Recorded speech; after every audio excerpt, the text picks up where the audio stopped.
What's the closest you ever got to being gay? I blew 6 guys in college. 6? Well, you have to know if you like it. First one was weird. So I was like, yeah, let's do it 5 more times. Right, it's like Goldilocks. You got to go in each bed. And by the 6th one, I was like, this is gross. This is crazy. Yeah, I don't think I'm into this. I don't like this at all. 100%. Cheers. We are back, and once again, the Lord has blessed us, and Bert is sick. And thankfully, his replacement is so much more fun. It's great to have you, Greg Fitzsimmons. How you doing, buddy? Fucking, I got to say, the head looks good. Head looks good. Look at these domes, dude. Do you go all the way down on it, or you buzz I it? do. No, I go all. I use the like that ergonomic thing, and it goes all the way like skin. Yeah, like the electric one. It's really nice. You do it in the shower. You do it in the shower. Dude, very easy. I need one of those. Oh, fucking, I'll send you one. Will you? Yes, they're amazing. The least you can do, I sent you a fucking ass wipe thing for your kid. You did. A heated ass wipe. And I have, ever since that, it was so awesome. So when you have a kid, you don't know anything, your first kid. Yeah. Then an experienced parent tells you, little things, and you're like, it warms up the wipes. Yeah. So you don't so a newborn doesn't feel a cold fucking wet piece of paper on its ass. It's warm. Yeah. And I've gifted that to new parents all the time. Yeah, it's a instead of crying when you wipe them, they push back. Yeah. Yeah, they're like, oh. Yeah. Yeah. Yeah. And you're like, I think my baby just came. You feel like you're back in college on a dance floor at some dive bar. Just grinding. Yeah. Yeah. It feels amazing, and then you want to use them. You're like, this is fucking nice. I know. I want to be treated like a baby one day. Wake up, wake up and shit the bed. Yeah. Have somebody clean it up. Let me tell you, it's coming. It's coming. Yeah, you just got to turn about 78, 80, something like that, and then shit the bed. Yeah. It's the whole fucking routine again. Right. Yeah. I mean, I love being taken care of like that. Yeah. It's got to be amazing. Yeah, being cuddled and every little thing. If the baby goes like, they're like, what is it? Yeah. What is it? Yeah. You could just do that and be like, I want a titty in my mouth or whatever, Instead you can actually say it. Right. Yeah. And then you're done sucking on the titty and they go, you seem like you need to burp. And then they bounce you up and down a little bit. Yeah. Let your little burp out. Yeah. And then you just point at your dick. Now you could. Next. You mean your mother would suck your dick? Yes. That seems like... She's from South America. Oh, right. I forgot you guys have different traditions. It's totally there. different. Yeah. That's just like a normal hello. Isn't that a thing with like Orthodox kids? Doesn't like the rabbi... Suck the kid's dick? Yeah. They perform some one of the rituals and it involves sucking the kid's penis. Sounds right. Nadav? Can confirm it's to stop the bleeding after the circumcision. Oh. Well, I'm not going to trade that then. Let me tell you, they're different. You know what I mean? We're on a different team, you and I. I'm glad I wasn't chosen. Yeah. I'll sit on the bench for this game. Yeah, you guys go ahead and do your thing. God. This is common. This is a routine thing. Yeah, it's like I've never been to a circumcision, but the moil, who's the rabbi that circumcises, like scientifically, they say that there's something in the spit enzyme that stops the bleeding. I don't know if that's just like come on, let us do it, but that is a rough visual, dude. Yeah, I don't pull it up. I don't want to imagine that. And there's a crowd watching? Is it part of the ceremony? Like everybody's standing around watching? It's in front of everybody, yeah. Whoa. Dude. It's a lot of pressure. Yeah. I once got a blowjob in the back of a van in the Bronx in front of my friends. And, did you really? Yeah. And I couldn't do it. Really? I couldn't do it. They're just watching? Yeah. How many friends? Well, it was a professional transaction. Okay. Yeah. So, were you able to get hard? About halfway. Yeah, but then it was too much, right? Well, between the peppermint schnapps and guys in Grateful Dead jackets laughing, everybody had a silk screen of the Doors, everybody's chain smoking in the back of the windowless van. It felt a little rapey. Hey, Greg, you gonna come? Fitzy! And you're like, shit. Everybody's hands are up waiting for the high five. Oh I'm my like, God. Yeah. Yeah. That's why, it's great. Like the porn people, it's like full cameras and people, and you're like, all right, that's a skill set. Have you been to a set? No, I haven't been to a set. No, I've never been to a set. I hosted the Porn Awards. I remember twice. that. Yeah. And so they said, you should probably go to a set and check it out, you know? And I was like, I just said to my wife, do you care? And she's like, I'm so fucking lucky. My wife is like, does not care. She's like, do what you're going to do, because she trusts me. Yeah. Yeah. And so I go downtown and it was like, it was so like shooting a TV show. It was so much more about the cameras and the lights. And I did not get aroused at all. I believe it. Yeah. I believe it. I mean, I've said this on other podcasts where I don't know if this happened to you, but every time I've met a lot, like there's this thing in like the comedy and adult world where it does kind of, they come to the shows, like if you're in LA, and they're always really nice, but I can't like be aroused by anyone that I meet. No. I meet them and I'm like, oh, just like you humanize them right away. Yeah. And then like you guys talk about your day and life. And then it's like, I don't want to watch this person do porn now. Yeah. It's like, it's only like when it's a distant fantasy removed, like the humanity of the person, right? Where you can objectify them. But like, I don't get a thrill out of meeting them and then watching their stuff. However. Yeah. There was a girl who was a comedian in Boston when me and Rogan were coming up. And she was smoking hot, like big, curvy, sexy Jewish girl. And then she was pretty, so she goes, I'm moving out to Hollywood. And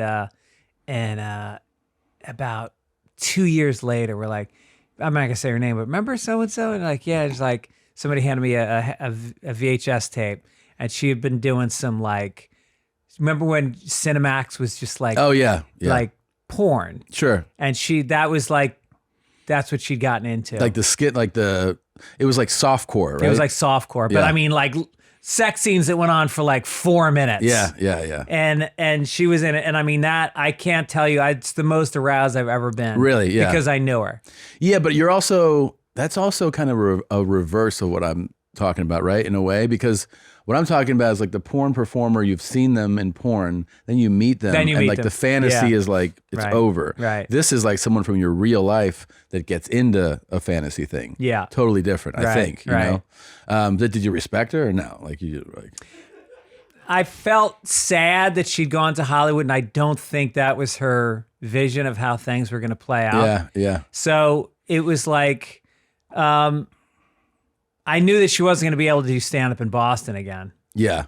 That she once you go there, I don't know how you come back from that. I mean, I guess I think Debbie Harry did porn before Blondie took off. Really? Yeah. Real porn? Well, she definitely did nude photos, but I heard that there was also a porn that was going. I shouldn't say that. Allegedly. Did I tell you when I first I almost did a Skinamax show? So what? Yeah. So I'm 22.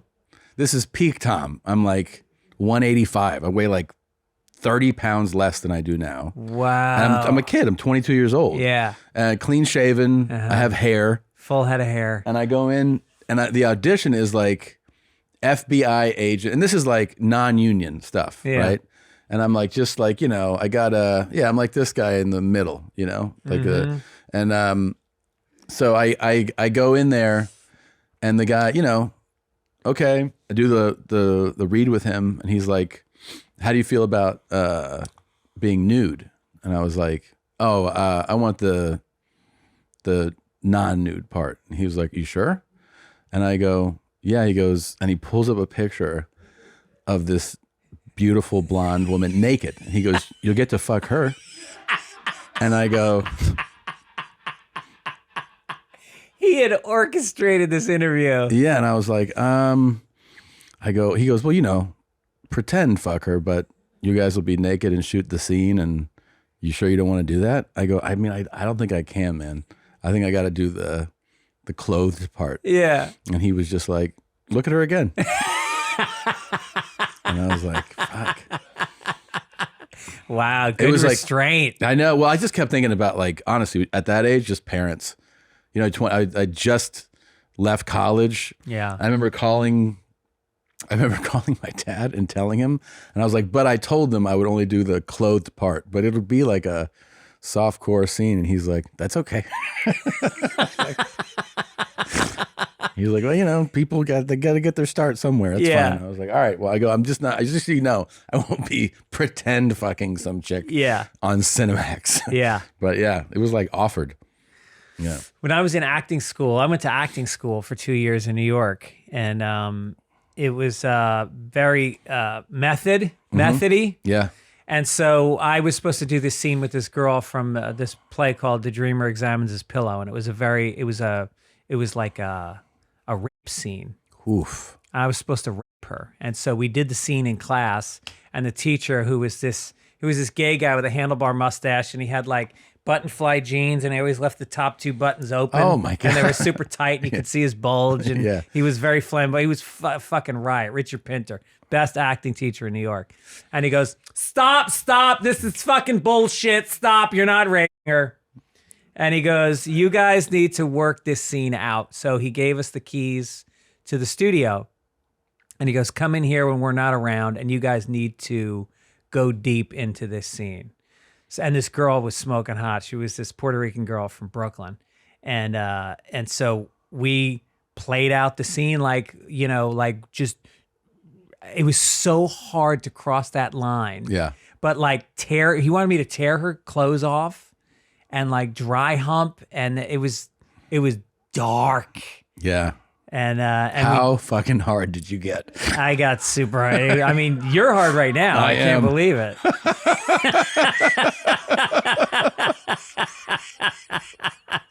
I'm so excited by your story. Oh my God. To sanction it, to say go for it, it's very hard emotionally and psychologically and spiritually to and that's why I'm not an actor to this day, is I wasn't able to do it. Yeah, that's a rough direction to get. Yeah, and so she was good with you working through that scene. Yeah. I remember I did an acting class out here also with Janet Alhanti. She was phenomenal. Here in Austin. Sorry, and I always think I'm in LA. Yeah. In LA, and there was like celebrity pop-ins all the time, and at the time, this actress, I think her name was Brooke Burns. I think. Brooke Burns. Was she dating Bruce Willis or something like that at the time? Oh yeah, she was a Baywatch girl. Yes, and we had a scene together. Damn. Yeah, we had a scene together in front of the class, and I was supposed to also get aggressive with her. And I asked her to slap me, and she was like, "No, I'm not gonna. I don't want to do that." I go, "I want you to do it," and I go, I think it would help, you know? And she's like, really? And she was like, I don't know. I was like, all right. And then we do the scene, and she slapped me. Like, she slapped the shit out of me. Yeah. And I was like, I fucking like, and she was like, oh. And then the scene ends, and I go, that was great. That was great. I loved it. Did you have it on tape? No, but it's plays in here all the time. Yeah. I used to take I took this other class with Greg Giraldo in New York. Fucking Greg. He was the best. And the teacher, her name was Sally Johnson. She was a good teacher, but she was cross-eyed. And so like you do the scene, and then you and your partner would be standing there, and she would be like, and you were particularly good. I like the choices you made. And you're sitting there going like, me? Or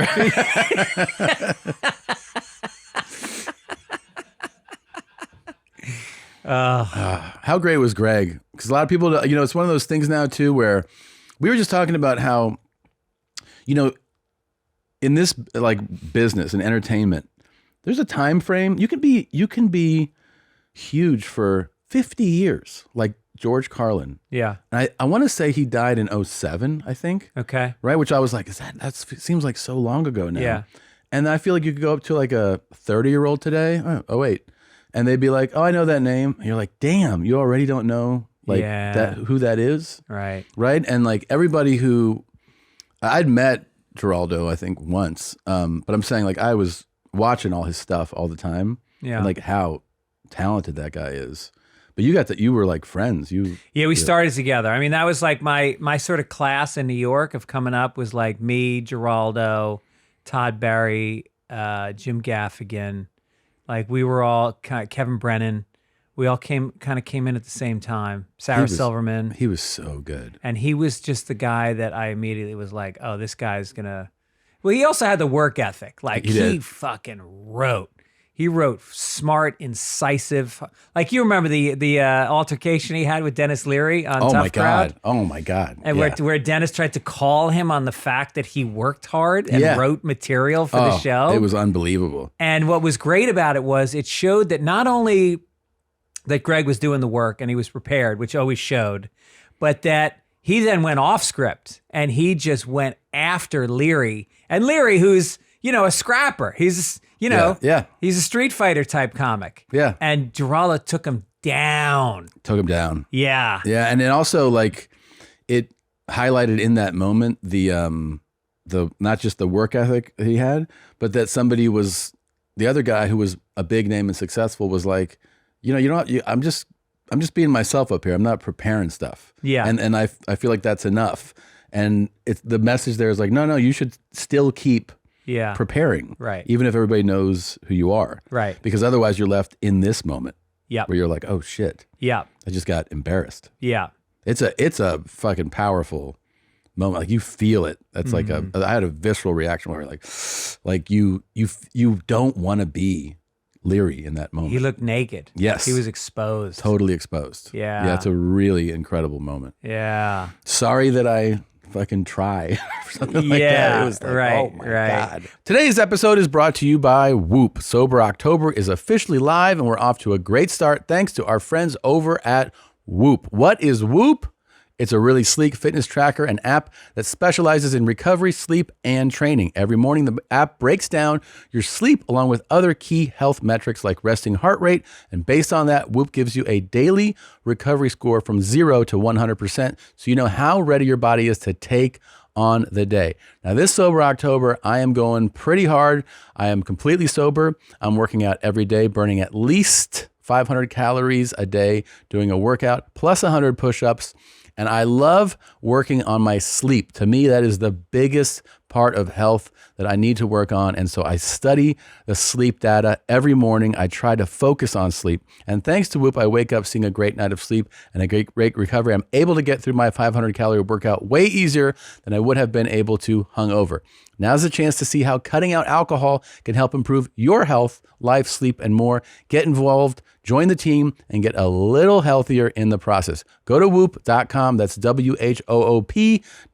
Use the code BEAR to save 10% off your order today. If you're already on Whoop, you can join the official 2 Bears, 0 Drinks team by joining with the team code COMM-2Bears. Now a word from our sponsor, BetterHelp. It can be tough to train your brain to stay in problem-solving mode when you're faced with a challenge in life, but when you learn how to find your own solutions, there's no better feeling. A therapist can help you become a better problem solver, making it easier to accomplish your goals, no matter how big or small.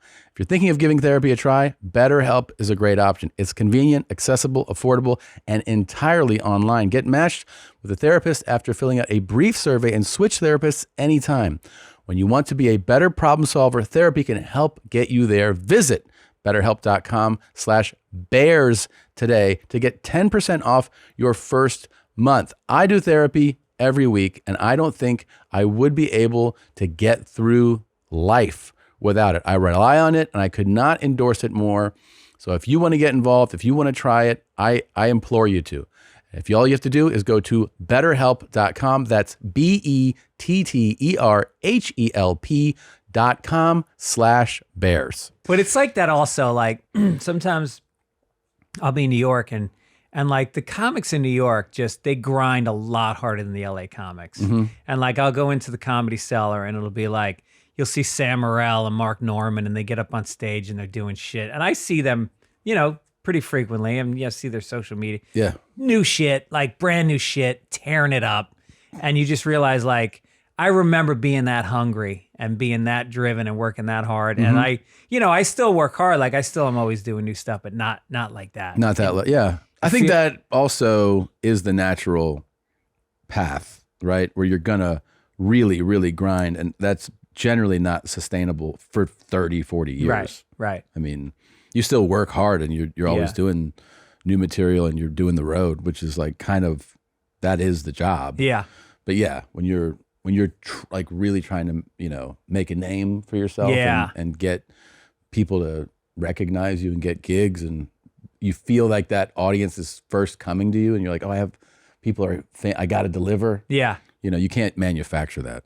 I can remember being on the road, and I would get up Friday morning after my Thursday night show, and I would sit there with my tape recorder with a notebook, and I would go through word for word. No. And it's Friday night. If I did 2 shows, then the next on Saturday, I'd listen to both hours word for word, and I would write down word changes, tags, crowd work that went well. I mean, I was like, it shows. I was though. obsessed. It shows. It still shows. You always have new stuff. Oh, always, thanks, man. Yeah, it's like I mean, you're one of my favorite comics to watch, because you always, like, there's people who say they're doing new stuff, and you're like, I've seen this for 15 years, and then you really, like, you'll talk about the trip you just got back from, and you always have insightful, smart, funny shit, and you always go for it, like you go for jokes. Oh, thanks, man. I love it. I love watching you do thanks. stand-up. Yeah, absolutely. Yeah, going for the joke really is something that is almost frowned upon now. Of course. People don't go for the joke. No, you go for the joke, dude. I think that is a school of comedians that are probably from your class through like my class, and then it kind of changed. Yeah. Like I'm at the end of like go for the joke. Right. Feels like it sometimes. Right. And then things now are, but like, that's why, I love from that class too, is like those huge, like Chris Rock and Seinfeld and like those huge guys, they all are like, yeah, go for the joke. Yeah. Like go for say whatever it is. Is it a funny joke? Are you going for it? Yeah. That's what they respect. Yeah. That's always how I liked it too, is like, yeah, dude, he went for it. Yeah.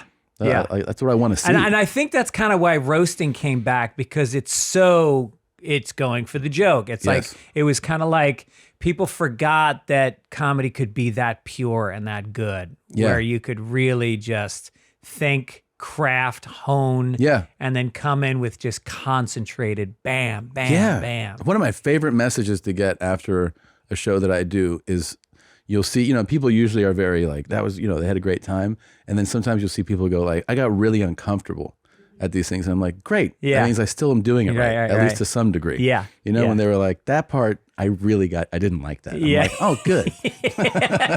Well, I think it's like surfing. I mean, you can go out and you can ride the whitewash on a fucking boogie board and have a fun day. Sure. But like, if you really want to feel it, you got to go out where the waves are. Yes. You got to find that topic, whether it's abortion or whether it's race or whatever. You got to find that spot that makes you uncomfortable, and then bring that on stage. Like I've always felt like that's where comedy should. For me, it started with, what am I? And I think the watershed moment for me was when I went on Howard Stern. I said, like, what is something I would not even tell my best friend, and then bring it on stage? Yeah. So I go on Howard Stern and I told this story about how when I was in college, like I was really into Iggy Pop and David Bowie and, the Stones. And there was a lot of bisexuality that was happening. Yeah. And I was like, and I'd had sex with a lot of different women and configurations of women. And I was like, maybe what would it be like being with a guy? Mm-hmm. I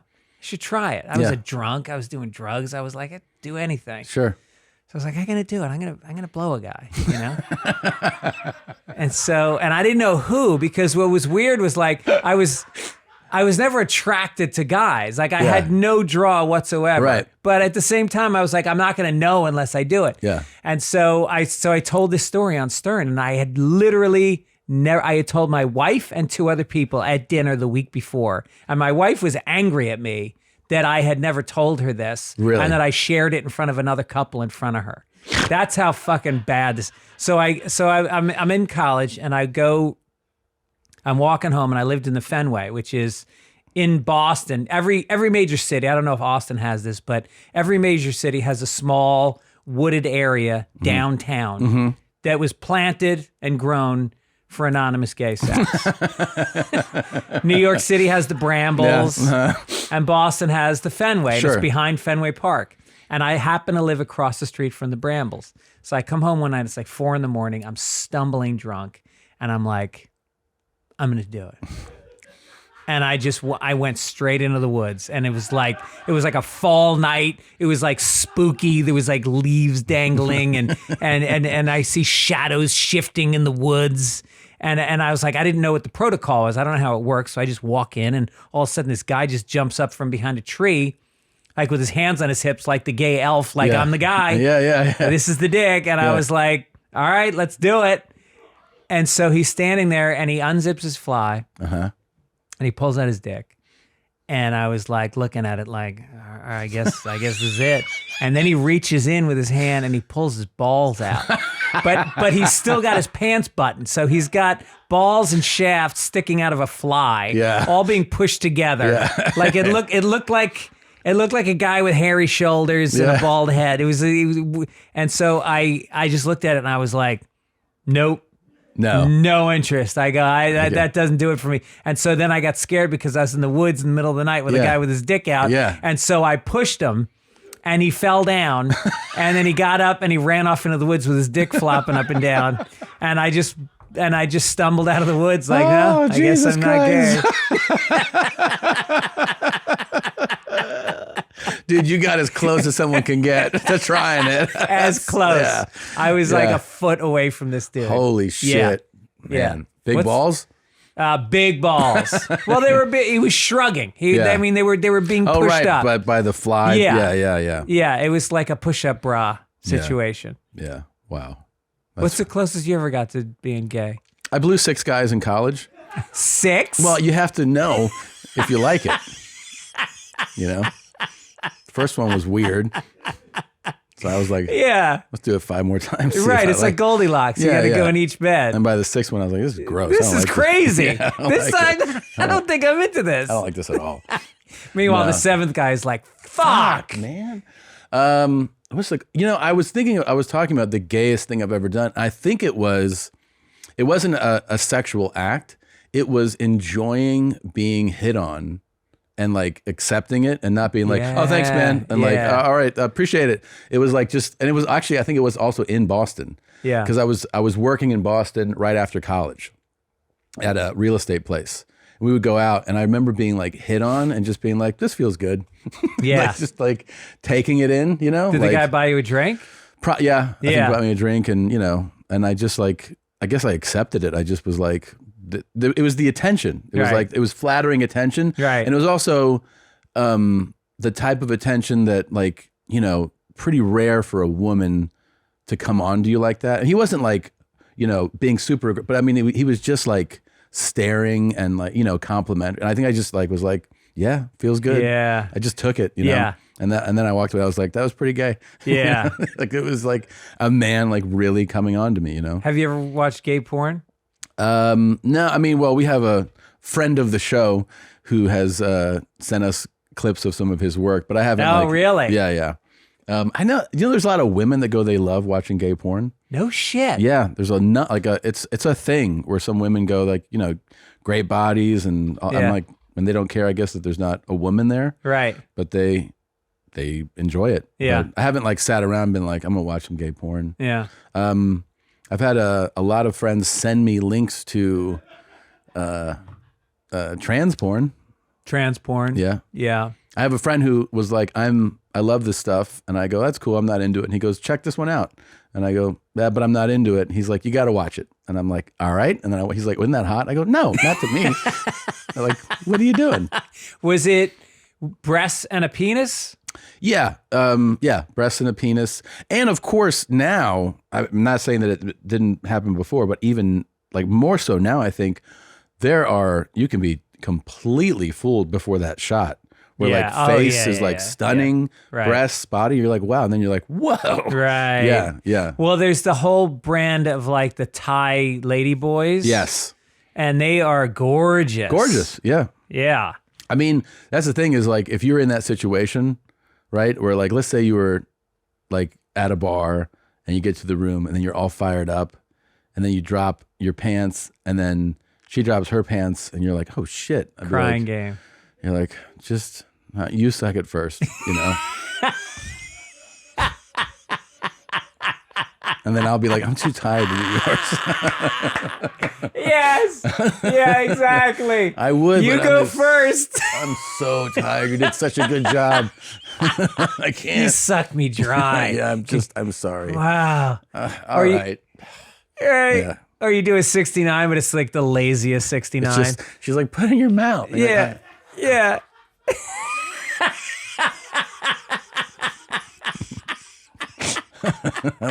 This 6 is doing a lot of sucking and playing with the balls, and the 9 is just rolling his head back. Yeah. God, yeah. All right, I'm not against it. I'd try it. Yeah. Yeah. If I was in, I remember we were in Macau, and we did a show. Where's Macau? China. Oh. And it's like their Vegas. Uh-huh. It's fucking unbelievable. I don't know if you can do an aerial shot of Macau. The number of casinos, I believe they told us it was 7 times the amount of Vegas. 7 times. And you're like, what? No kidding. It's the money laundering capital of the world. Damn. It's the only place that China allows exchange of currency and for you to leave with other currency. So like if you're in Beijing and you're like, I want to trade $100,000 and they're like, that shit is staying. But if you go to Macau, you can do it. So it's a huge like crime, mafia hang too. But I mean, it's just like, damn, it's nuts, dude. And it's a financial city, or is it just a gambling city? Well, there's finance, but like huge, like gambling capital of the world. Wow. And the casinos are, the Asian community loves casinos and gambling. Like all the Las Vegas casinos cater to the Asian community. People don't even know that. If you look into the design, color pattern, everything is because Asians like it. Like 8s are lucky, so like absolutely. The 8th floor has colors. And then there's that famous MGM Grand story where they used to have the entrance used to be the lion's mouth, and the Asians were like, we don't want to walk into the lion's mouth. And they were like, take that shit down. Really? And it was like fucking $100,000. Yeah. And they're like, nope. Yeah. Because you can't do anything that would, keep Asians out of your casino. But we were there, we did a show, and they were like, oh, you don't like this? No problem.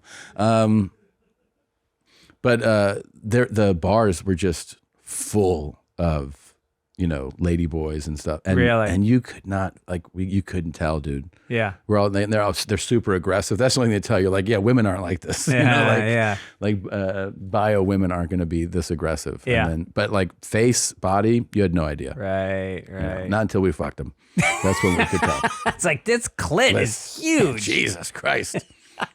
Yeah, it's amazing how much the Asians have control over the U.S. in terms of like films that come out. They go through scripts. Mm-hmm. The Chinese movie industry has a say in big blockbuster movies. They come out there. Yeah, absolutely. Yeah. Otherwise, they're like, they didn't release that new Top Gun there. Oh, is that right? Yeah. And it still is like a humongous box office smash. But they had I don't know if it was like a flag or something that China was like, And they were like, well, we're not taking it out. All right, then it won't play here. That's the biggest market in the world. Wow. Talk about gay porn. Did you see that movie? No, I didn't see the new one. I still haven't seen it. Did you see the first one? Yeah, of course. Dude, when they're looking at each other and Val Kilmer like chomps his teeth at Tom Cruise. And everyone's shirtless and sweaty. They're playing volleyball and like close-ups of them rolling in the sand. Yeah. Yeah. Like dudes never, when do you see dudes doing that ever? You know what else is funny about that movie was like, I remember, there's always like the famous Star Wars scroll where they show, where they're like, the Top Gun program was developed in 1985 for the most elite pilots. And like, if you watch like a Ken Burns thing or something on PBS, like it scrolls really fast. You can barely read it. Top Gun, they left it up for like 4 minutes, like 3 sentences. That's the audience. That is the audience, yeah. Top Gun came out in 1985. Yeah. That's pretty good stuff. Bunch of dummies watching that thing. Yeah. Yeah. That's funny. That's like, that actually is so rare that you have probably like a movie that appeals to whatever, gay fans and women wanting to see like, dude, like nothing comes out like that. Right. Really. Right. Magic Mike. Yeah. You know, Well, there's a new one. Billy Eichner has a new movie out, and I'm kind of curious to see how it does because it's the first like big budget mainstream gay movie. Really? About gay romance. It's about gay relationships and yeah. stuff. And I saw it, and I heard about it from Judd because Judd produced it. And then I saw the trailer, and it doesn't shy away from like, this is going to be about gay dudes making out and dancing and hitting on each other. And it's called Bros. Yeah. That's funny. Yeah. And it's Billy is the star of it? Yes. Okay. And cool. Is it out now? I think so. I think it's out this week. Oh, wow. This is a lot about gay on this podcast today, huh? So what? We're just bros, dude. So what? Right. We're just broing down. Can't talk about dudes? What's up?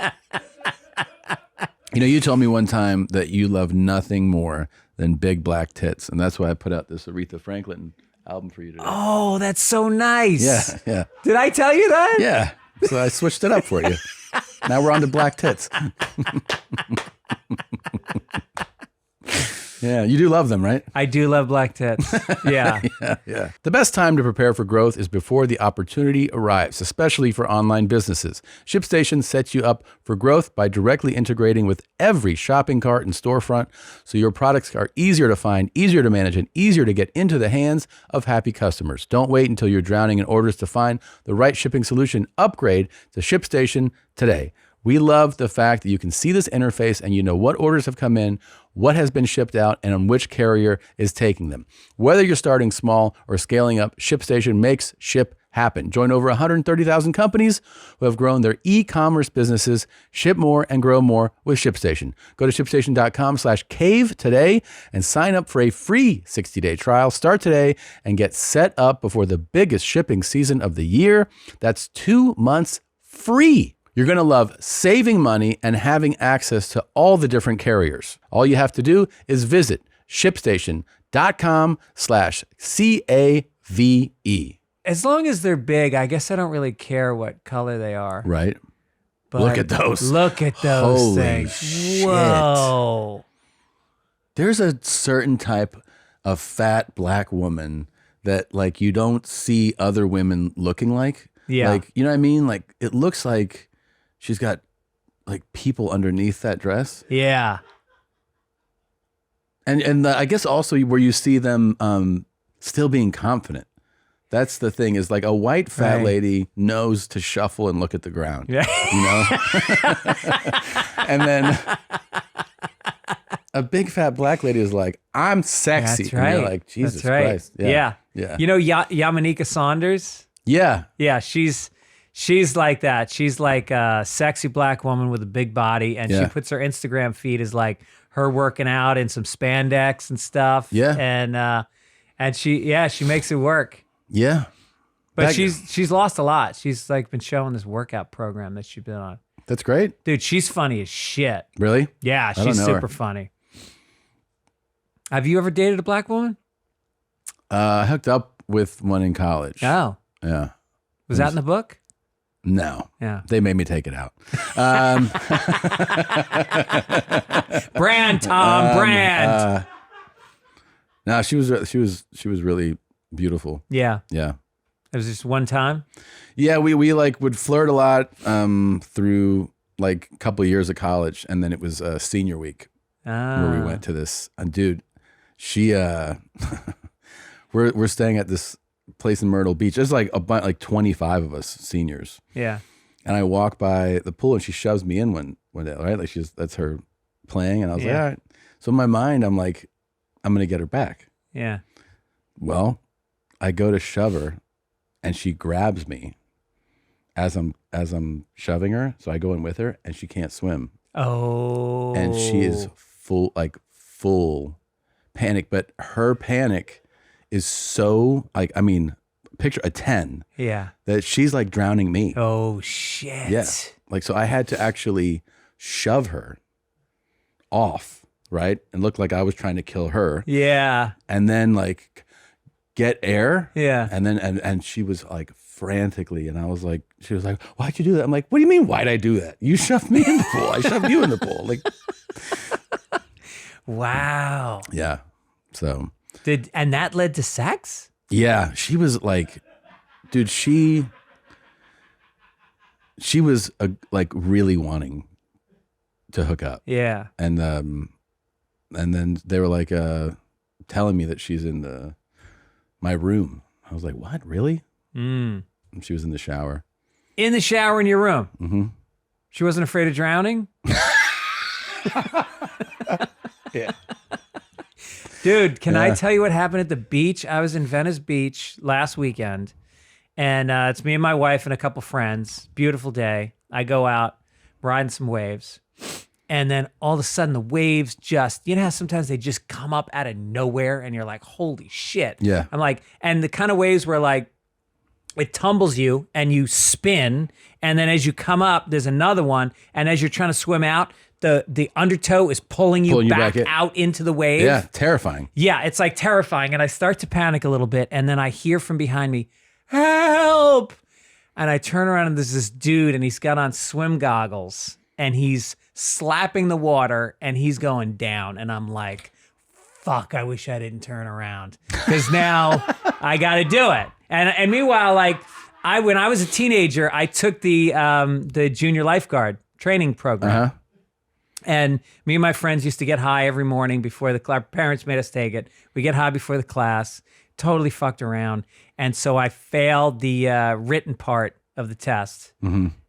And then I failed the physical part of the test as well. I failed it. Yeah. And so, but I learned enough so that I knew like exactly what you said. I knew that if I approached him head on, he was going to take me down. Yeah. So I said to him, I go, you got to turn around for me. I go, turn around. And I get him in a cross chest carry. I said, just lean back and relax. And I start doing the side stroke. And then a wave comes, big fucking wave. And I'm like, dude, hold your breath. We're going to go under. Just relax. We go under, tumbled. I look for him, grab him again, side stroke. And this goes on. 2 minutes doesn't sound like a long period of time. And that it is. Yeah. We got hit by like 5 waves, and I kept stroking, and I was making a little bit of progress each time. And then, and my muscles, there was no oxygen left. It was pure exhaustion. Yeah. And I finally got to the part of the beach where like my feet could touch the ground. And so now I can't even swim. And so I'm leaning into him and I'm pushing him out of the water, and the waves are coming. All of a sudden, the lifeguard boat pulls up, and some young tan stud dives out of the water, knocks me out of the way, grabs my guy. Yeah. And pulls him in. And everybody on the beach is clapping away. Everybody giving him hand jobs, and I'm out there, and I get sucked back into the wave. No. And now I'm like flaring, like, hey, what the fuck? What about me? And so like I finally like pulled my way out, and I like walk back, walking against that undercurrent sometimes can be exhausting. I had nothing left, and I see the guy on the beach, and he gets up and he gives me this big hug, and his goggles are like filled with water. Yeah. It's just like a mess. And he's like, you saved my life, man. And I was like, yeah, thanks. Yeah. How old was he? He was like late 30s, black guy, shaved head. Swim goggles is not a good sign in the ocean. No. That's a sign of an amateur. That's who a doesn't real really amateur. Understand. Yeah. In shape? Like in shape, but he had a belly. Yeah. But he was like, wow, he was really like panicking, and he was done. I mean, when I pulled him, he wasn't struggling. He wasn't helping. He was just dead weight. Jesus. Yeah. I got caught. Did you tell him you like big black tits? He's like, why are you giving me mouth to mouth? I've been out of the water for 5 minutes now. I got caught in that undercurrent. So it was in Palm Beach. Dude, I'm just like in the shallow part, and I used to go out a little more. I'm like, I'm gonna enjoy this ocean, you know, just like floating, swimming, and there's like decent waves. And I float out a little bit, and the waves are decent size, so I'm like, I'm gonna start going back. And I start swimming, and the current is strong, so I'm like, damn. And it's a little deep, so I swim a little more, and when I finally am able to touch the ground, I try to walk and the current's too strong, so Yeah. it pushes me back. So I know, like, don't try to fight it too hard. So I let it push me back, and it takes me back like 10 feet.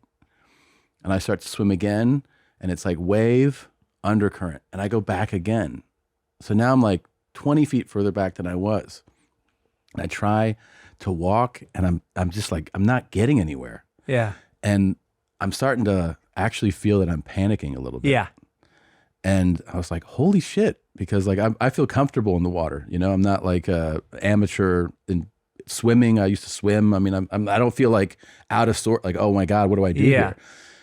But that panic started to rise, and I kept letting it push me. So now I let it like kind of push me to the right as opposed to back. And it's still the current. Yeah. It's still, and at one point I'm like, a lifeguard is sitting in the, you know, in his tower. Yeah.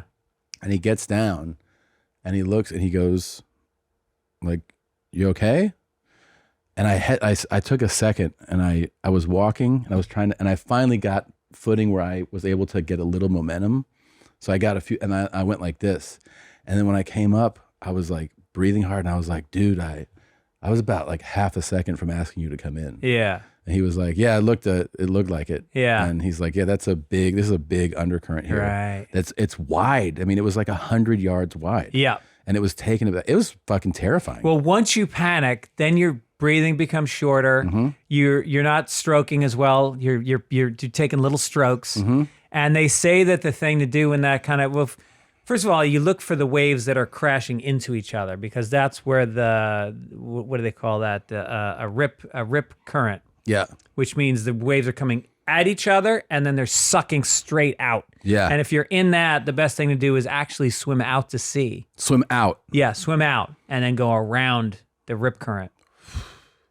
Yeah, I think I could conceive of that, but I wasn't going as far as I needed to go to get out of that current. Yeah. Right. Right. And I had never felt that level of panic in the, like, I'd always thought of it as fine, you know. Yeah. I wasn't nervous or anything.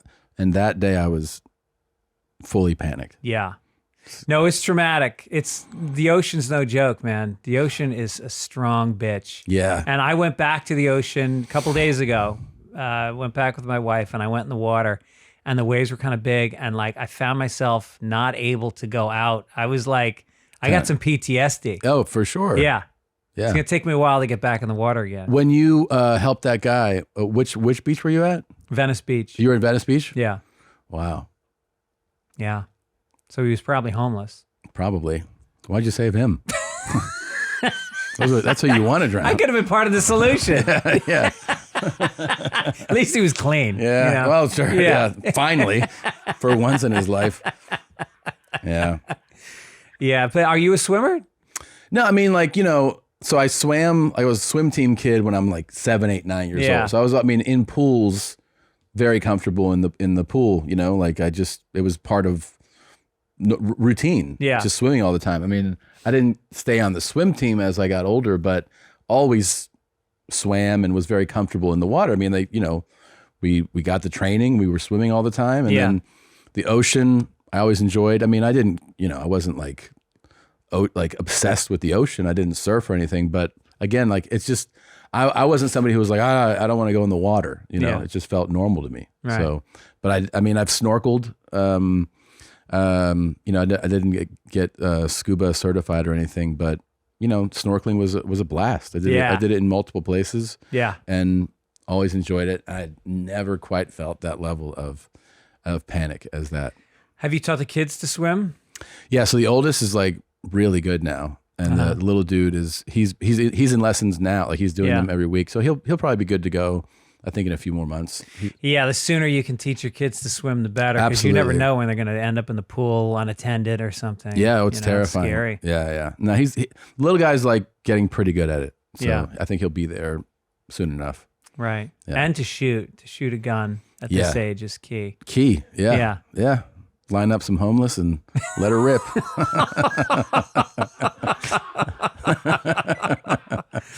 I was just Rogan took me to the range. I'd never been to a range before. In L.A. or in here? L.A. He was out to Taryn. When we saw you at that birthday party. The next day, he took me out to a range. Is that Taryn Tactical? The guy that teaches like Wick, it's John Taryn. Wick and all That's that? him right there. Yeah, Taryn Butler. Yeah, and his assistants, the Ukrainian women. Oh yeah. Who were wearing way less than they're wearing right there. And the thing is, you first see them, you're like, come on, and then they're all like precision shooters, like that. Crazy. Yeah. Not just good shots, but like they move from target to target. They're like running around shooting. And it was so much fun. It was it's a blast, dude. Yeah. It is so fun. They do he does an amazing job there. And honestly, you see those women and you're like, for real? And then they're training you and you see like how good they are. Like some of them are competitive world-class shooters. Right. Yeah, and he's other fucking level. Yeah. Yeah. It's a fun what's her name? Tatiana, I think. Yeah, she's Ukrainian. Yes. Yeah, she was there. Yeah. And I shot this. It was a AK-47 body, but it had like a shotgun on it. Mm-hmm. So you could go like boom, boom, boom, boom. Yeah, he's got all the toys. Crazy. He's got all the toys, dude. Yeah. It's the most fun. Yeah. And then he sets up like courses. Dude, you know what I did there one time? They're like, so they give you, if you're standing around, you'll holster your gun and they'll give you like a plastic gun. Yeah. To just get used to the motion. So he'll be like, go through like, this is how you're going to do it. You're going to go to this target, then you're going to move here, then you want to move here. And then it's like making your footwork, practice your footwork to go from here to here. You don't want to take too many steps and delay through it. So they're like, just practice while we set up. And I was doing that and I put the plastic gun down and I grabbed my real gun and they're like, yeah, just go through it. And I just go, boom. And I was like, and they're like, no like, shit. Yeah, it was like during a practice. No one was out there. Yeah. But like it scared me so much that I was like, I'm done. I don't want to do this anymore. Like, Really? for the day, I was For like, the day. I was like, I'm done. And they're like, no. And then they encouraged me to come back. But I felt so guilty and embarrassed and everything that I had done that. Yeah, it was terrifying. Right. Yeah, I was like, fuck. You feel humiliated by it, But it's a blast, dude. He's really like a teacher is what it is, Yeah. And he makes you, the reason the studios send their actors there is like, you realize that most people, if they're not experienced, they have the wrong idea of like how guns are held. Right. So you look goofy as shit. And if you're going to be in a movie where you're a marksman, he's like, no one's going to believe it. Yeah. Who knows? Yeah. He's like people holding their guns like this. Oh, I hate the sideways sideways shot. or their thumbs in the wrong place. He's like, that's not how you hold a gun. But I didn't realize how difficult. Like I got it after a while, but I found the handgun really hard to aim. And I realized like all those movies where people are not experienced with guns and they're pulling it out and they're shooting multiple. It's like, no, it does not work like that. Doesn't work like that. Yeah.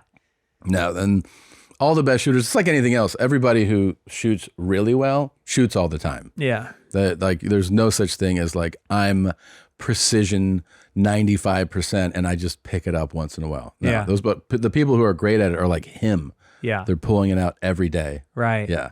And the speed with which he does. Oh my God, dude. Like we would do these set up targets and first time I get it 9 seconds. And then I don't know, after all these runs, I'm able to trim off a couple of seconds. He's like, that's really fucking good. I go, I want to see you do it. Yeah. Dude. It's like 2 seconds? You just did all those in 2 seconds? He's like, well, I'm kind of out of practice. I'm like, yeah. Wow. It's like he's won like national championships multiple times. Yes, yeah, he's a world-class guy. Yeah. It's like you go and, you see like a professional golfer, you really realize what it is to shoot like a 62 and you're like, oh, okay. Right. Like this is not, I'm not going to do this. Yeah. Yeah. Do you golf?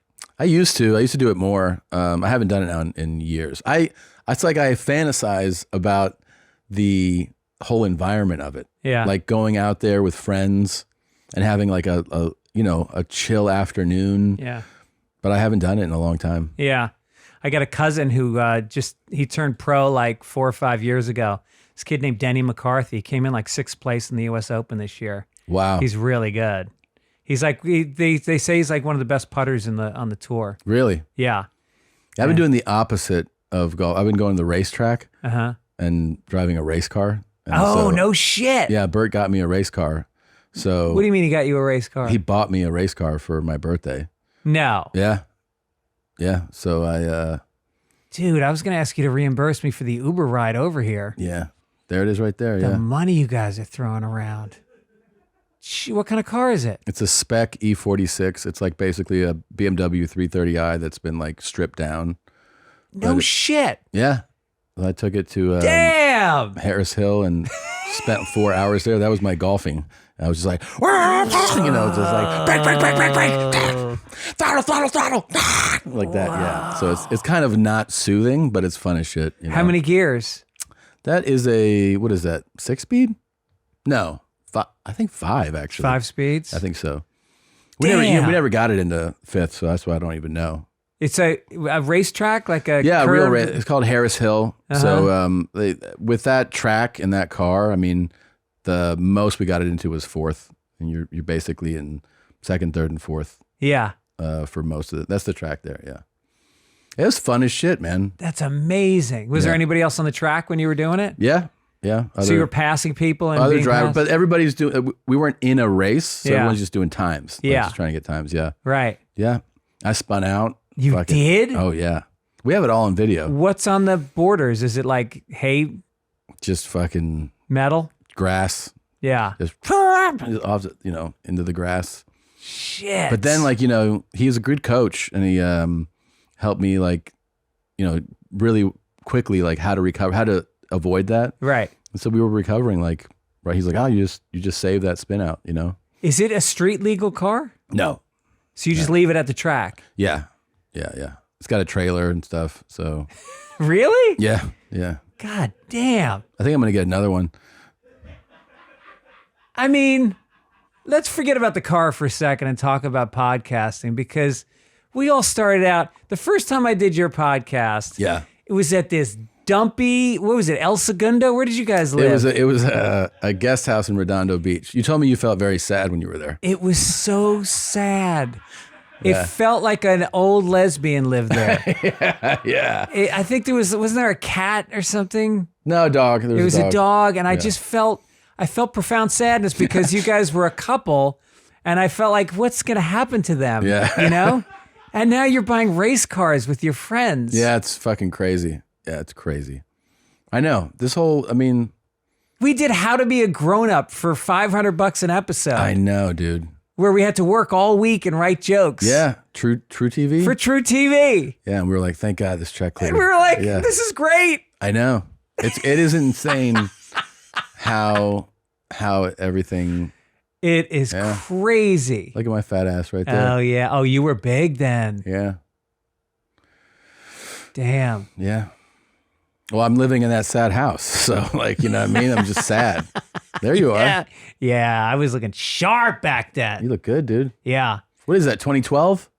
Sounds about right. Right, so that's about 10 years I'll tell you, that show was good in terms of writing because they would give you all these topics about being an adult, and it was like, they were topics that if I were to give myself a writing exercise for my own stand-up, I would say, write about what it's like to buy health insurance and what insurance means. And so I was cranking out material. Yeah. And I was using it in my act. Also, I have to say, this is before I had any special come out or anything like that. I was surprised, honestly, at the number of people on the road who came up to me about that show. Yeah. It was happening a lot to me. Really? Well, I mean, like I wasn't on anything else really. I'd done stand up on Comedy Central a few times and a couple late night spots, but like people would come up to me and I would not know, and they'd go, "Oh, I love the True TV. I love the True TV. I'm like, really? Like, it just surprised me that it had an audience that was engaged. Right. For like a talking head, show like that. Yeah. People were watching it. Yeah. Did it last? It was a few seasons. Yeah, we did a few seasons. Yeah. Yeah. And I remember the makeup artist. She was the personal makeup artist for a celebrity. I won't say who it was. Yes. But she used to talk shit. It was great. She would give you some good inside shit. She was a big lady. Yeah. And she would do this thing every time where I came in the studio. She'd go, "Are you hot?" And I was like, I don't know. She goes, "Tom's hot." And I was like, And then the next day, she's like, it's hot, right? And I'm like, I mean, I think you're hot. And then she'd be like, Tom's hot. Crank the air. I was like, you can just say that you're hot. You can just say you're menopausal. Yeah, It's fine. Yeah. Tom's hot, everybody. I'm like, I'm fine. Those were those crews where it would be like the guy who had written the episode was also directing it. Oh, he was yeah. running a camera. Bare bones, dude. Yeah. Yeah. That was some run and gun shit. Yeah, and I don't know about you, but I had like my preferred producer, like who just, I felt like got it and was, Yeah. and then the guy who I was like, oh, I don't think you're as fun. I don't like you as much. Yeah. I don't want to work with you. Yeah. But yeah, it was, I know. Grant Taylor was the guy I liked. He was a producer on it that I used to like to work with. Forget their names. Yeah. I forget. That was fun though. He was a Boston comic when I started out, so I knew him from way back when. That's perfect. There was this group of guys when I was starting in Boston that worked. David Cross had this group called Cross Comedy that they used to do sketches at Catch a Rising Star on Monday nights, and it was like this crazy collection of people, and they were all broke. They were all living in like one shitty apartment in Cambridge, and it was like David Cross, Mark Maron, Louis C.K., Janine Garofalo, Jonathan Groff, who's like one of the biggest showrunners in Hollywood right now. And it was like crazy, the talent. And these guys used to put on these sketch shows that were, it kind of turned into Mr. Show. A lot of the same guys that worked with David. Was it before Mr. Show? It was before. Oh, yeah. Yeah. It kind of was like, it led to some of the guys that were on it were like David Waterman and Paul Kozlowski. I think ended up working on Mr. Show as well. That was a great show. What's that? Mr. Show, you ever see that? I watched the whole thing. Yeah. Man. When I got to LA, and you're just kind of, I hadn't, this is where was where I started comedy. So I went into Groundlings.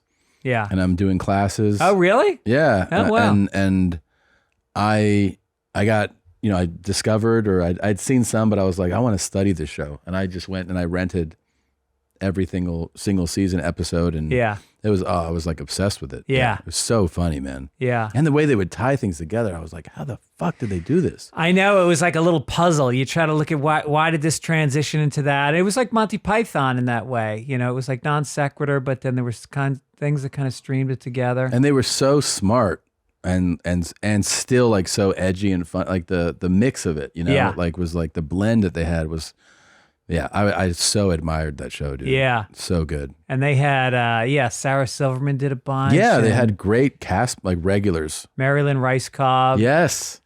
And then there was this one guy who turned into one of the January 6th insurrectionists. Really? Yeah, Jay Johnson. Is that the big dude? Yeah. Yeah. Yeah. He was an insurrectionist? Yeah. Yeah, like he thought nobody was going to recognize him. Jesus He's Christ. like a TV star and he's storming the Capitol. Wow. That dude. Yeah. He kind of looks like he's ready for it. Yeah. Yeah. That's him right there. Jesus Christ. Yeah. I guess he probably doesn't like hang out with David anymore. I think their views diverged a little bit. Hilarious. Yeah. Yeah, it's so funny the way people got snagged on that when they would be like, it's a photo of you. They're like, you're there. I know. You can't get away with anything anymore. I feel bad for kidnappers. Yeah? I mean, imagine trying to kidnap today. Yeah. Like every playground is like loaded with cameras and... It sucks, dude. Yeah. Yeah, like even you realize like to be like if you want to be like a top tier serial killer too. Yeah. I mean, you have to like rethink the way everything, like you're going to be followed, you're going to be tracked. There's digital, trails that you leave if you use a credit card. Yeah. If you park somewhere, Yeah. man, you got to be like ditching cars, wearing disguises. Yeah. All because you're trying to, seek your purpose, They say follow your dream, and yet how are they supposed to? Exactly. I mean, the mask was a gift. Yes. Masking became so you could at least walk around disguised. And you could go into banks and stuff Yeah. with a mask on. Right, It was the first right. time they could be like, they couldn't ask you to take your mask off in You're a right. bank. Now, I mean, the whole thing, if you really want to kill, you have to abandon patterns, Yep. which is really difficult. I Right. mean, Israel Keys, he would kill and he had no pattern, which was really wild. Right. He would kill someone in Montana and then in Maine, and then in Arkansas, and then he would kill in different manner. I mean, he was really doing something. It's special. like trying to guard LeBron. Yeah. You just don't know what's he gonna What's bring. he gonna do? Yeah, yeah. He could pull up for a 3, a jump, drive it to the basket. You just don't know with this guy. Yeah. I would say like the amount of shows about serial killers and the amount that you can learn from them has really been a gift also, I think, for the serial killers. Like you can really do some research because you're taking the greatest minds in TV. They get some brilliant people and they are studying case histories of how to get away with a serial killer. Yeah. And they are putting it on the screen for you like a DIY video. Did you watch the new Dahmer series? No. I heard. It's fantastic. Yeah, I heard. It is fantastic. That guy who's playing him is really phenomenal. I didn't know who it was, but he does an amazing job. And they, man, he was just so removed of emotion. Yeah. I moved there the year he got pinched, like the year he got arrested. Where was that? Milwaukee. Then I moved there in 91. Really? Yeah. And then this story, I mean, I'm in the suburbs and he's downtown, but I mean, that was Evan Peters is the actor playing Jeffrey Dahmer in the new Netflix series. It's really good. And man, fucking terrifying guy. I hear they don't use music, which makes it kind of creepier. Yeah. Yeah. That's a good point. I didn't think about that. Yeah, my friend Rob Dukes sent me that. He goes, you got to watch it and notice that there's no music. I remember this story that they show in the series, and it was highlighted a lot afterwards, which is that one time he had gotten a guy, he would spike their drink. They would get fucking out of it and he'd start to torture them and then he'd eventually kill them. Yeah. And this guy escaped and the police brought him back and gave him back to Dahmer.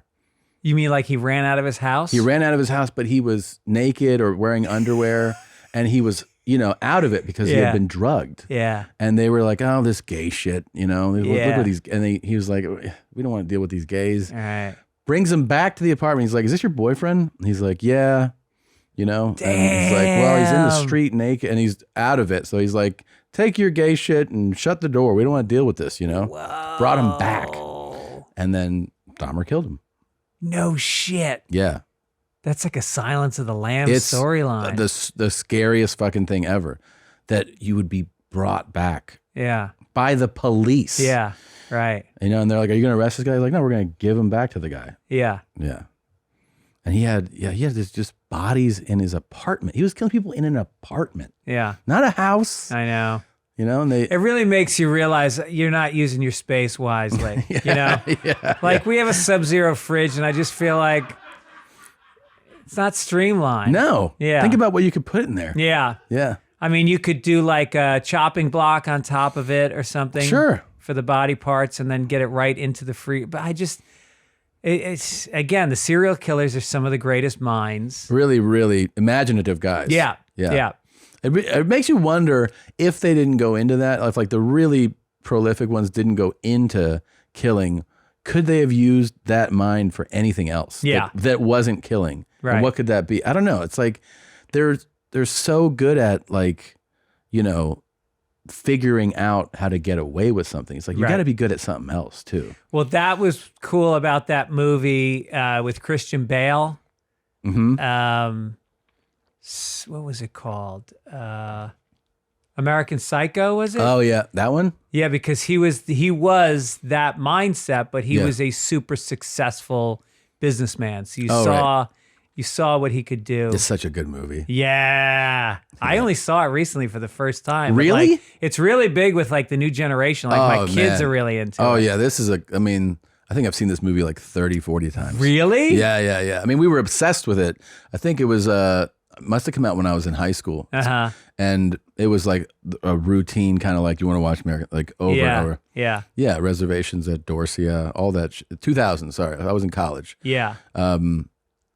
Yeah, he's phenomenal. Yeah. In it. I mean, he starts off just like his routine and looking at himself. He's such a narcissist. Yeah. And, all of it, dude. What is it? The Huey Lewis in the news like that. Yeah. The way he breaks that down. Yeah. the cards, his jealousy over the guy having a better business card, like Yeah. all those little details. With the extreme close up on the card, and he's fingering it. Yeah. Yeah. No, it was a very well written movie. It was like a real, it was a real study. Yeah. It is hilarious too. It's so Yeah. funny. Right. But he's awesome in it. That was me Christian with Bale. Scarface. When I was in high school, we watched Scarface, I think every Friday night for like 2 Really? years. Yeah. And Isn't that funny? Don't you think that movie actually aged it doesn't cheesy? hold up. It doesn't It's hold real up. cheesy, Yeah, right? yeah. Like corny. Well, because it's so fucking long. Yeah. It's like 3.5 hours long. And And the soundtrack is kind of like that theme song's kind of corny. Yeah. Doesn't have like that timeless feel to it. no, or what about the stand-up comedy in the nightclub before the shooting? Oh, I don't it's even remember. Richard Belzer. Is it? Yeah. And it's Richard Belzer up on stage doing like really bad crowd work. He's ridiculous in it though. I mean, Yeah. Pacino's fucking Yeah. amazing. And Michelle Pfeiffer's amazing in it Yeah. also. Oh, Yeah. there he is. He's just working the crowd. Yeah. The bells. The bells, oh, dude. Jesus, look at him now. Damn. Come on, man. What How- a career he's had, man. He went from stand-up. Here's the thing, like you want that kind of role on a TV show where you're not carrying it. You're Yeah. just showing up. You're just like a relief pitcher. You come in, you hit some Especially funny if you're lines. like in your 60s or so. Like, Yeah. Yeah. What do I do here? Yeah. All right. Just come in here and tell the guy's under arrest. Or something Right. like, we got you. Like, And he's gone from series to series. how old is he? He's got to be 70 now. He's got to be 78. 78? Yeah, dude. He was the guy in New York City, like, because I grew up going to the comedy clubs when I was a teenager. I'd go to Catch a Rising Star and the Improv, and like, he was the house MC at, I think it was Catch a Rising Star, and he was considered like the best comic in the city. And this is when Seinfeld was running around. Really? And Paul Reiser, like, there's all these like killer comedians, but the Bells was the best because that style of comedy back then was crowd work, and he had this New York cool about him. Yeah. And he did like stuff about race, and he was a great comic. Wow. Damn. Yeah, he's like 80. He's 80 That's years old, basically. man. amazing. Yeah. And he's still on TV, right? Yeah, he's on a new series now. Another Law and Order one? Yeah. Wow. Yep. That is the cushest way to finish working on a TV series like that. Yep. Show up, fucking 6 on the call sheet. You're like, no problem. Yeah. My buddy just got one of those. My friend Matt Malloy, he's on that new show. You've probably seen the billboards for Alaska Daily with Hilary Swank. And it's a Oh. big ABC show. It's a 1-hour drama. And my buddy just landed like 6 on the call sheet kind of gig. Oh, great. He's up in Vancouver. Well, I think it's crazy is that these shows come out now and you're like, who watches these shows? Yeah, I know. Because like the streamer stuff is so high level. Yeah. And everybody can either get it or can get access to a password. And there's no commercials. There's no commercials, and the quality of the production and the writing and the talent. Yeah. You're like, fucking A, who you see these shows come out year after year. I'm like, who the hell is I watching this? know. I just saw like somebody with a multicam, and you're like, A stage sitcom. it just really feels like a jumping back in time. Yeah. I mean, Right. When you have the options to watch things like we do now, Yeah. it just seems crazy. I know it's, but I still think there's room for a multi-camera to come back. I just think it has to be done right. you Yeah, know? it does. I mean, I'll tell you, like in my experience with Netflix, they were like, it's. Oh yeah, you had a deal a few years ago, right? Well, I had one where they offered the show, and they were like, here's the offer, like, make the show. Here's the, good money. No shit. Yeah, like this was it was last year, and I was like, no, I don't want to do it. I turned it down, but I didn't turn it down just because it's a multicam. I mean, there's other reasons, but the whole thing with them is that I didn't realize, they told me that what the most like watched shit on Netflix has been? Right. Friends, when it was there, The Office. Yeah. It's like sitcoms that people that have aired Right. that are just super popular. And so that's why they're like, this is obviously something people will get into Right. if it's the right one. Yeah. So they're willing to make them, you know? So they're willing to make them on the network with the hope that they get a second life on a streamer. Mm-hmm. Right. And the streamer's saying, like, if we make it here and it's a hit, we're golden. Yeah. You know, because we'll just keep making that. We Yeah. want a 6-7 series run of a multicam that people love. Yeah. You know, because they have that problem with they have these huge, you know, production, big set piece single cam shows. And then what'll happen is if it's not a monster hit, you know, they always they're in the trades and everything for canceling. Yeah. But they're like, yeah, I mean, this shit costs fucking $8 million an episode, and it's not a hit. Why are we going to keep making it? Right. They're always waiting for like the Orange is the New Black, House of Cards, you know, Mindhunter, the show that everyone is talking about and watching. Right. Those are hard to, you don't get those every year. No. You know, like the what's it called? A Game of Thrones is like, that's a special thing that happens. Yeah.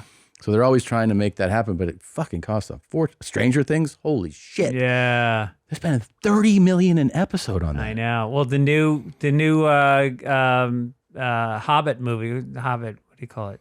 Lord of the Rings. Yeah. That's apparently the most expensive show ever made. Really? Yeah, I can't remember what the numbers are, but it's crazy what they're spending. And it's Peter Jackson obviously doing it, or no? He's got to be producing. I don't know. it. I didn't see it. I heard it's Oh good. my God. 715 million for eight episodes. Bro, so that's almost way more. almost 100 million an episode. Whoa. That is way more than anything I've ever, like, that is so much more. It's the most expensive show ever made. Fuck, imagine the catering. Yeah, well, that's the On thing. set. I mean, I've written on shows for 20 years, and when you're writing on a good network show, there is no better life. Yeah. I mean, it's long hours, but That- it's like you show up to set and there's somebody Bro. coming around with freshly baked muffins. Look at this. House of Dragon is 20 million an episode. Dude, that show is dull. Have you watched it? No. It is so dull. I stopped Game of Thrones season 3. Did you really? Yeah. Damn. I don't know. I lost interest. Wow. It's hard. I mean, I feel like if you're not in like, oh my God, hooked, and we have so many options, Yeah. and our lives are busy. Yeah. It's like you can fall out. I can fall out really easy. I know my wife gets mad at me because I fell out of a series, the Old Man with Jeff Bridges. I watched 7 out of the 8 episodes, and then I said I'm done, and she was fucking yelling at me. You watched 7 out of 8. I was like, it went off the rails. You lost it. I'll watch. There is a series called Big Fat Black Tits, and I have seen every single episode. It's You've phenomenal. seen the first 12 minutes of I'll every give episode. I'll give you a password. It's really good.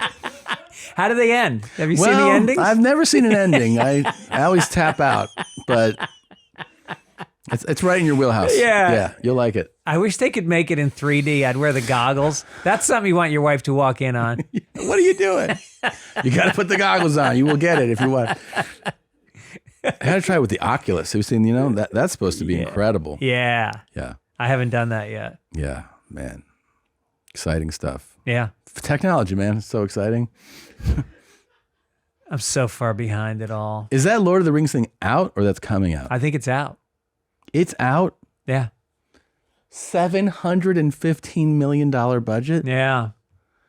I mean, Wow. it makes you have to like it that much more because you're resenting how much they spent. It's on out. it. Yeah. Man. Like when I know a show's that expensive, I've got a chip on my shoulder when I'm watching it. Yeah, sure. Yeah. I mean, Jeff Bezos had to sell a brick for that one, right? Yeah, That's right. fucking. That is Shit. incredible. Yeah. Now I'm gonna go watch that I have to. just to see. Yeah. And I better be blown the fuck away. I would say How is that the budget? Well, I think they saved money on How to Be a Grown Up. They took the But I mean, what are they doing in this show where it's that? I mean, it's like, how? just extras. Dude, when I've written on a couple HBO shows, HBO spends money. Yeah. Like when we did Crashing, we had a scene where John Mulaney was playing. We needed John Mulaney to do stand up. Yeah. And so they rented Town Hall, which is 1,500 seats, filled it with extras for like a 30-second shot of John Mulaney doing stand up. Wow. Yeah. And then I heard about, there was a great series called Boardwalk Empire, that had Steve Buscemi in it, and they were shooting. And I did my 1 hour. You ever do the Tarrytown Music Hall? Yes. Tarrytown Music Hall is where I did my 1 hour special, and they had they redressed it for Boardwalk Empire because they were shooting again like a 40-second clip of the theater. Yeah. They reupholstered The whole thing. everything in like what would have been Vintage, yeah. vintage material, the curtains, the lighting. They had to buy specific lights and replace all the lights. It was crazy. You got to respect that. Yeah. That's incredible. Dude, that was a good series. Boardwalk Empire. What's up with that dude's face?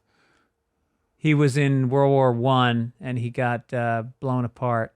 Jesus. Yeah, and he's a sniper. He's a killer. Is that makeup though, or is his face really like that? In real life? Yeah. No, I think it's makeup. Okay, good.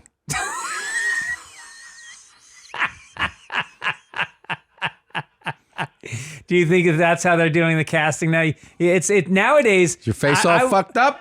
I wouldn't be surprised because you have to be gay to play a gay character. Yeah. I mean, even fucking the Asians get mad when a white guy plays them. They're out of control, man. Right. Yeah, that's a big And when one. they get mad, they get mad. They get mad. Yeah. Yeah. They like to chat online. Oh, and- yeah. Yeah. They have all the computer skills. They know what they're doing. Remember when they used to be quiet? Yeah. Yeah. How we liked them? Yep. Things have changed. Technology. It's Man. technology. God damn it. Yeah. I remember when it was just, nice being white. You know what I mean? It was so good. We had it so good for so long. It really was up until 15 years. That's when the shift started, right? 2015? Or maybe no, the shift started 05. 17. Oh, really? You think so? I mean, in terms of not working, Yeah. like, I think it's really only the last 4 years Yeah. where really you're seeing diversity, which look, it was time. Yeah. I was in a lot of all white male writing rooms for over a lot of years. Yeah. It's time for some diversity, but it's also time But to not on camera. Right. Like, I just want to see, I like a diverse writing room, but I still want to see who I want to see. You know what I mean? other than the fat black tits. I mean, everything should be white except for the two fat black tits. That's all I'm saying. Yeah. Is that a lot? Is that not inclusive? I don't know, man. I mean, whatever. I can't even share my opinions anymore. Right. Yeah. So tough. Yeah. It's tough out here. It's hard. Yeah, but writers' rooms have changed for sure, right? Like those. Oh, yeah. And that is better. It's better. Well, I know on Big Mouth, they had a character on the show who was, one parent was black and one parent was Jewish. Mm-hmm. And the woman that was doing the character was Jewish, but she wasn't black. And she stepped down and apologized for social, what do you call it? Appropriating or I don't know. Right? Appropriation. Right. Yeah, she stepped down and they brought Jenny in Slate, I think. Yeah. and they brought in a black actress. She said playing a half black as a white woman is an act of erasure of black people. Whew. Yeah. But she's Jewish. She is Jewish, and the character is half Jewish. Yeah. Well, kudos to her. I wouldn't have stepped down. Fuck no. Been like, I'll take this fucking check. Yeah. Come take it from me, you half black motherfucker.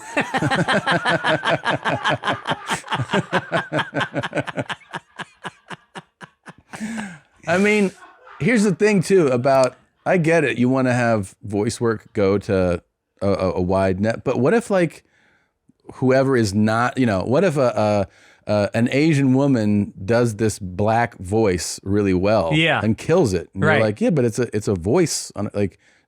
She shouldn't be able to do that. Right. I don't know. I just feel like voice work is, it's a skill set. I mean, there's people who are just, they can do amazing things with their voices. Right. And I don't know. I just always feel like whoever has the funniest, best voice for that should get the part. Well, there was that girl, Angela Johnson, that comic, Angela Johnson? Yeah. She does a Korean woman's voice and she got huge from it. I remember that, the nail salon. Yeah. Yeah, Vietnamese. Vietnamese, yeah. Yeah. But what's her ethnicity? She's Mexican. So I think she got a pass because she is a minority, so she could Sort do of, but another she got, minority. in the last few years, she Yeah. did get. Oh, she did. She did get a lot of pushback from that. Yeah. And then there's, I don't know, there's like Gabriel, Fluffy. Yeah. He can do crazy voices. He gets cast as all kinds of shit. Oh, really? A kid, a woman. Yeah, he gets. Oh, no shit. He's just got this incredible ability to do things with his voice. And it was, he's a Mexican dude, and Yep. he can. I don't think he only plays Mexican parts. Right. Bart Simpson is famously voiced by a woman, a white woman. Right. I guess that's not really an issue, but then Hank Azaria used to voice Apu and like 12 other voices there, but he stopped doing Apu. He did. Yeah. Yeah. There was a big pushback on, there was a big movement, I guess, to get him to stop doing it. I don't know. Maybe in drama, but in comedy? I feel like in cartoons especially, Yeah. it seems, I don't know. Voiceover work is good fucking work, though. It's another one, yeah. That guy Billy West, Billy West. He was a Howard Stern guy forever, and then he got into doing cartoon voices, and now he's like the guy. You see him in everything. Like, what's the one? I've wanted to do it. I've auditioned for a number of things. Yeah, I've never gotten voice. You got a good voice. Never happened. Really? Yeah, that's the guy. Billy West. Yeah. All right. Is it American? Yeah, it is. But sometimes when you see the guys like him and they do an interview, immediately you're like, holy shit, that voice, like their natural speaking voice. Yeah. It registers right away. Right, it's like, this is not a normal voice. Yeah.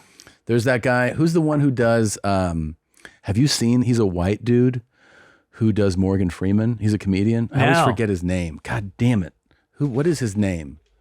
That's a tough one to do. That's a low range voice to get to. Bro, do you know he's done it for Morgan Freeman on camera? No shit. And Morgan Freeman's like, holy shit. Like, it is remarkable. I think I heard he's retiring. Morgan Josh Robert Thompson? Yes, that's him. Yeah. He is unreal. Really? That voice. Here, do you want to listen to it real quick? Yeah. Put those headphones on. He is like, it makes no sense that he can do this. Morgan Freeman is probably the greatest voice of all time, but what a lot of people don't know is that I do the voice of Morgan Freeman for Morgan Freeman. It's kind of a Wizard of Oz situation. Pay no attention to the skinny white boy behind the curtain, So now when you're hearing Morgan Freeman, and it may help for you to close your eyes at this point because it's going to be a little disconcerting to hear that sound coming out my pipe. But when you hear Morgan Freeman, what you're really hearing is me. And it's a fun voice to do because I like to go around and, I narrate people's lives. That's a fun game that I like to play. I might narrate things like, well, Jimmy got up in the morning and brushed his teeth and took a shit and those kind of things. But in your case, I might say something like, the two little bears, Bert and Tom, went inside the cave. 2 bears in 1 cave. They stayed inside that cave for, over 6 months. It's uncanny. Now, most folks in town just assume. Yeah. But it's wrong. It's super wrong. And I got to tell you, I'm disappointed in Josh for doing that. Yeah. It is. You do have to close your eyes. You do. Yeah. To fully appreciate it. That's insane. Well, my dad did voiceovers for a living. He was a radio guy. I remember he was a radio guy. And then he did, he did straight voiceovers, but like for commercials. And he went in and he was the voice of Showtime for like a decade. Really? He said, coming up next on Showtime. And he would go in for like 3 or 4 hours on a Thursday and he would record them for the whole week. And that shit got all of us through college. Really? It was like huge money. Huge money, yeah. And then he would do like Charmin, National Enquirer, Uncle Ben's Rice. Like he had. Oh my God. Back when voiceovers like used to get a campaign for like 10 years. That's amazing. And nowadays you do one. You one hear shot, the sometimes recognizable voices, actors on commercials sometimes, and you're like, oh my God, they backed up a truck of money. But it'll be just like built Ford tough, and you're like. That's it. And you're like, is that Kiefer Sutherland? Yeah. That's it. Like, I know.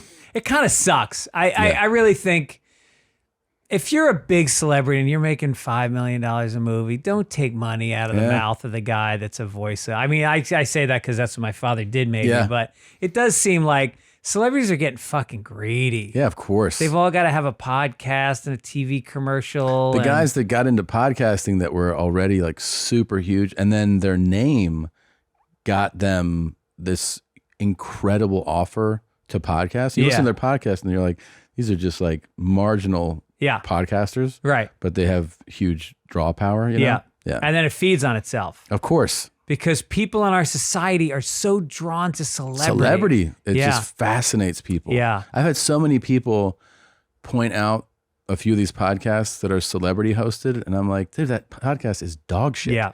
And they're like, really? I'm like, let me point you at a few other ones about like where like there's really good hosts and like, but they just don't care because they're like, yeah, but it's this guy. Yeah. I'm like, yeah, he sucks at this. I know. It's not what he does. Yeah. Sam Tripoli does this. Yes. Yeah. Yeah, man. Like they're like, and then like the press, because you realize the longer you do this, how everything's intertwined, and it'll be like, you know, so and so is putting a new stamp on podcasting or redefining the medium. And you're like, what? Right. This is just some guy who called up his, you know, other actor friend, and they just sit there and, I mean, it's not like we're doing anything different, but the idea that because it's a celebrity doing it, that like now it's better. Yeah. It's like, it's not better.